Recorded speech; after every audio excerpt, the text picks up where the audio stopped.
আমাদের দেশে এখন একটা ফ্যাশন হয়ে গিয়েছে, হ্যাঁ আজকে মুসলমানদের কত অধপতন, একটা হাদিস বলি তাহলে আরো বুঝবেন। আল্লাহ নবী সাল্লাল্লাহু আলাইহি সাল্লাম বলেছেন, লা তাত্তাবিউন্না সুনানা মান কানা ক্বাবলাকুম শিবরাম বিশিবরিন ওয়া যিরাআম বিযিরাইন হাত্তা লাউ সালাকু ফি জুহরি যাব্বিন লা সালাকতুমু। আরে আমার উম্মার উপর এমন একটা সময় আসবে, আমার উম্মার উপর এমন একটা কাল আসবে, আমার উম্মার উপর এমন একটা যুগ আসবে, লা তাত্তাবিউন্না সুনানা মান কানা ক্বাবলাকুম, আমাদের নবী তার আদর্শ আমাদের কাছে রেখে গিয়েছেন, কিন্তু এই উম্মার উপর এমন একটা প্রজন্ম তৈরি হবে, এই উম্মার মধ্যে এমন একটা শ্রেণী তৈরি হবে, এই উম্মার মধ্যে এমন একটা জামাত তৈরি হবে, লা তাত্তাবিউন্না সুনানা মান কানা ক্বাবলাকুম শিবরাম বিশিবরিন ওয়া যিরাআম বিযিরাইন হাত্তা লাউ সালাকু ফি জুহরি যাব্বিন লা সালাকতুমু। মুসলমানরা আল্লাহ নবীর আদর্শ বাদ দিয়ে, মুসলমানরা কোরআন বাদ দিয়ে, মুসলমানরা রাসূলুল্লাহ সাল্লাল্লাহু আলাইহি ওয়াসাল্লামের সুন্নাহ বাদ দিয়ে প্রত্যেকটা কদমে কদমে সব কাজে মুসলমানরা ইহুদি এবং খ্রিস্টানদের অনুসরণ করবে। অনুসরণ কতটুকু করবে? হাত্তা লাউ সালাকু ফি জুহরি যাব্বিন। ইহুদি খ্রিস্টানরা গু খাইছে, মনে করেন গুড়ে প্যাকেটিং করে সুন্দর করে দিচ্ছে, মুসলমান দেখবে না যে গু খাইয়া ফেলবে, কারণ তার প্রভু ইহুদি খ্রিস্টান খাইছে।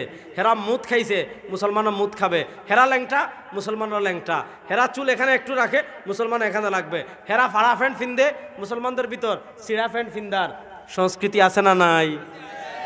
দেখবেন টাকনুর হেরা কি করে, মহিলাদের পোশাক উপরে তুলে আর পুরুষের পোশাক নিচে নামায়। ইসলাম বলে মহিলারা ঢেকে রাখবে, পুরুষরা খুলবে, পুরুষরা সতর পরিমাণ থেকে খুলতে পারবে হাঁটু পর্যন্ত। ইহুদি খ্রিস্টানরা কি করে, মহিলারে খোলায় আর পুরুষরা বুরকা পরায়। ঠিক না ঠিক? আমাদের দেশে দেখবেন এখন ফ্যাশন বের হয়েছে টাকনুর নিচে পোশাক পরা, প্যান্ট পরা, প্যান্ট বানাই আমাদের টাকনুর নিচে। এখন আরেকটা আমাদের সিলেটে আসে না, ঢাকায় গেলে দেখবেন এখন আরেকটা সংস্কৃতি বের হয়েছে হাফ প্যান্ট পরা। আপনি ভিআইপি এলাকায় যাবেন, আপনি বিভিন্ন বিমানবন্দরের লাউঞ্জে যাবেন, গেলে বসলে দেখবেন হাফ প্যান্ট, এটা একটা ফ্যাশন যে হাফ প্যান্ট পরা। যেই ছেলেটা হাফ প্যান্ট বাইরে পরে, ওই ছেলেটা জীবনে কখনো মসজিদে হাফ প্যান্ট পরে নামাজে যাবে না, কখনো না, রাসূলুল্লাহর নিষেধ আছে মসজিদে গেলে। এবং যে প্যান্ট ফিনতিছে টাকনুর নিচে, হে যখন মসজিদে ঢুকে দেখো অধুখরি তলগালা বটিলায়, সিলেটি ভাষায় কইলাম, মানে বলিলায় যে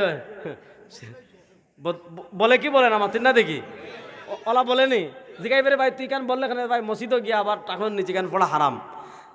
ভালো কথা, আলহামদুলিল্লাহ, এটা আমি খুব ভালো কাজ। কিন্তু প্রশ্ন হলো, যেই ছেলে হাত ধোয়ার ক্ষেত্রে নবীর আদর্শ খুঁজলো, যেই ছেলে মসজিদে ঢোকার ক্ষেত্রে নবীর আদর্শ খুঁজলো,